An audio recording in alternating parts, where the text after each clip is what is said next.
Salut à tous et bienvenue sur votre chaîne Real Madrid Info. Voici une toute nouvelle vidéo dans laquelle nous allons parler de les dernières infos du Real Madrid. Voici les grands points nous allons développer.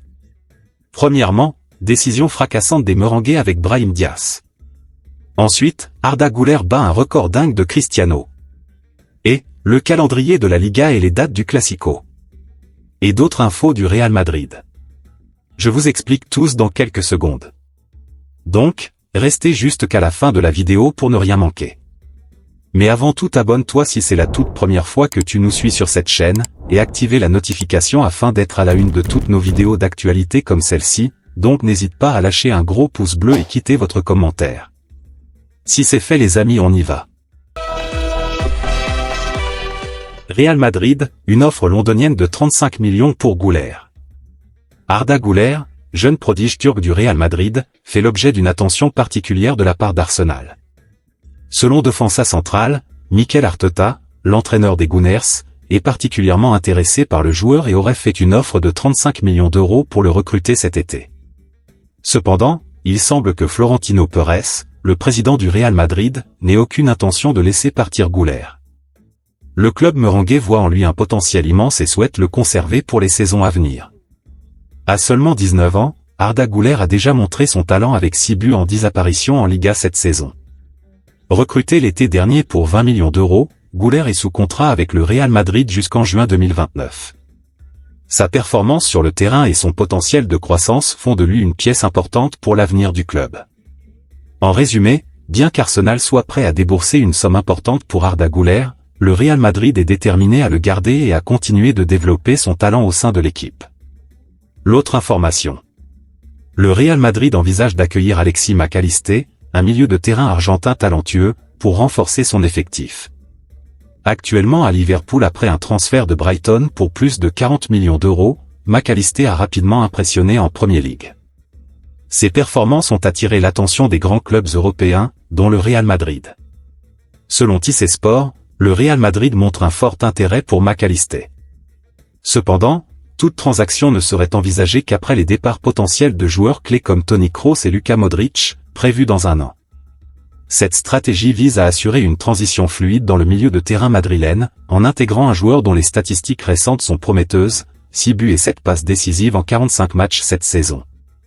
Les qualités de Mac Allister, notamment son intelligence tactique, sa polyvalence et sa capacité à influencer le jeu à la fois en attaque et en défense, en font un choix logique pour succéder à des figures emblématiques comme Kroos et Modric. Le Real Madrid cherche ainsi à maintenir son niveau d'excellence au milieu de terrain avec l'arrivée potentielle de ce jeune talent argentin. L'autre information. Ce que sa société d'image rapporte à Mbappé. L'un des aspects cruciaux des négociations entre Kylian Mbappé et son nouvel employeur, le Real Madrid, concernait la gestion des droits à l'image du joueur. Traditionnellement, le club merengue exige une gestion paritaire de ses droits, considérant que la valeur des joueurs est renforcée par leur association avec le club. Dans le cas de Mbappé, les rumeurs suggèrent un accord lui accordant entre 70 et 80% des revenus issus de ses droits à l'image, le reste allant au Real Madrid. Ces droits couvrent principalement les contrats de sponsoring et d'approbation de Mbappé, y compris avec Nike, son équipementier personnel, et d'autres marques comme Hublot, Dior, Oakley et Rimowa. Ces partenariats peuvent aussi inclure des sponsorings plus ponctuels ou régionaux, en fonction des événements sportifs et des marchés spécifiques. Pour gérer ces droits, Kylian Mbappé a créé sa société, initialement nommée Keuge, un acronyme des initiales familiales, Kylian, Ethan, Wilfried, Gires et Feza. En 2023, Ziad Hamou, ancien collaborateur de la chaîne qatari beIN Sport, a rejoint la société en tant que directeur. Peu après, Keuge a été renommé Interconnected Venture. D'après les observations de Sportune, Interconnected Venture a généré un chiffre d'affaires net de 11,363 millions d'euros en 2023, dont 3,599 millions d'euros provenant de la France et 7,762 millions d'euros de l'export. Ce chiffre d'affaires a diminué de 6,442 millions d'euros, soit 36,18% par rapport à 2022. Le produit total de l'exploitation au 31 décembre dernier s'élevait à 12,272 millions d'euros, surpassant les charges d'exploitation de 9,477 millions d'euros.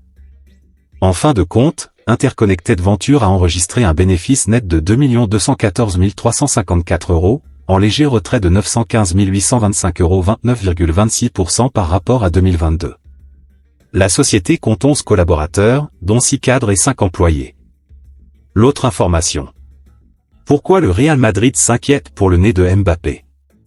Victime d'une fracture du nez lundi soir face à l'Autriche, Kylian Mbappé suscite de l'inquiétude auprès de son futur club, le Real Madrid, qui ne peut pas intervenir dans le processus de rééducation de l'attaquant français. Le nez de Kylian Mbappé inquiète bien plus que l'équipe de France. Alors que sa présence vendredi face aux Pays-Bas est incertaine, son nouveau club suit la situation avec beaucoup d'intérêt mais sans pouvoir agir. Selon AS, les médecins du Real Madrid ne peuvent pas intervenir, même de manière consultative, car légalement, Mbappé reste un joueur du PSG jusqu'au 30 juin. Tant que l'Euro n'est pas terminé, Mbappé est sous la responsabilité de la Fédération française de football, ce qui laisse le Real impuissant. Les Madrilènes disposent d'une technologie avancée pour les masques en cas de fracture faciale, comme celui utilisé avec Rudiger il y a 2 saisons. Logiquement, nous sommes préoccupés par l'évolution de la fracture de Kylian, mais jusqu'au 1er juillet, il n'est pas officiellement notre joueur et, étant au championnat d'Europe, il est normal que la France pense à ses intérêts et non à ceux de Madrid. Nous sommes pieds et poings liés jusqu'à cette date, a déclaré une source du club AS. Le Real Madrid attendra donc la fin de l'Euro pour prendre une décision concernant son nouvel attaquant, qui pourrait être présenté au Bernabéu le 15 ou 16 juillet. Son premier match officiel pourrait être la Supercoupe d'Europe face à l'Atalanta le 14 août, ou lors de la première journée de Liga à Majorque, le week-end du 17 à 18 août. L'autre information. Real Madrid, des droits à l'image au rabais pour Mbappé. Selon Relevo, Kylian Mbappé ne touchera pas 90% de ses droits à l'image au Real Madrid, contrairement aux premières rumeurs. Au PSG, Mbappé percevait 72 millions d'euros de salaire par saison, hors primes et divers bonus. En rejoignant le Real Madrid, ses revenus annuels seront considérablement réduits, oscillant entre 22 et 25 millions d'euros, sans les bonus. Mbappé avait initialement négocié des droits à l'image avec un pourcentage historique, les premiers échos évoquant 90% de ses juteux droits pour le joueur, un pourcentage inédit au Real Madrid même pour Cristiano Ronaldo. Toutefois, Relevo affirme que Mbappé bénéficiera en réalité de 60 à 70% de ses droits à l'image, le reste revenant au club madrilène. Bien que cela soit loin des 90% espérés, cela représente tout de même un revenu conséquent pour Mbappé. L'autre information. Real Madrid, décision fracassante des Merengues avec Brahim Diaz. La direction du Real Madrid a pris une décision très importante concernant Brahim Diaz. Après 3 saisons en prêt au Milan AC, Brahim Diaz est de retour au Real Madrid cet été.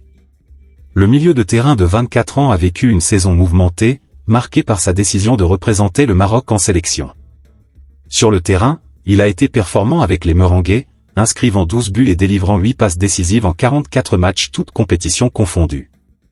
Impressionné par ses performances, la direction du Real Madrid souhaite non seulement le conserver, mais aussi le retrouver en pleine forme au début de la prochaine saison. Pour cette raison, les dirigeants ont pris une décision importante, ils ont décidé de ne pas libérer Brahim Diaz pour les Jeux Olympiques de Paris 2024. Cette information a été révélée par Izem Anas, journaliste spécialisé dans la sélection marocaine. Cette décision montre la confiance et l'importance accordée à Brahim Diaz par le Real Madrid pour la prochaine saison. L'autre information. Real Madrid, Arda Güler BAT un record dingue de Cristiano Ronaldo à l'Euro. La pépite turque Arda Güler n'a pas tardé à éclabousser l'Euro 2024 de son talent, battant au passage un record fou détenu par Cristiano Ronaldo.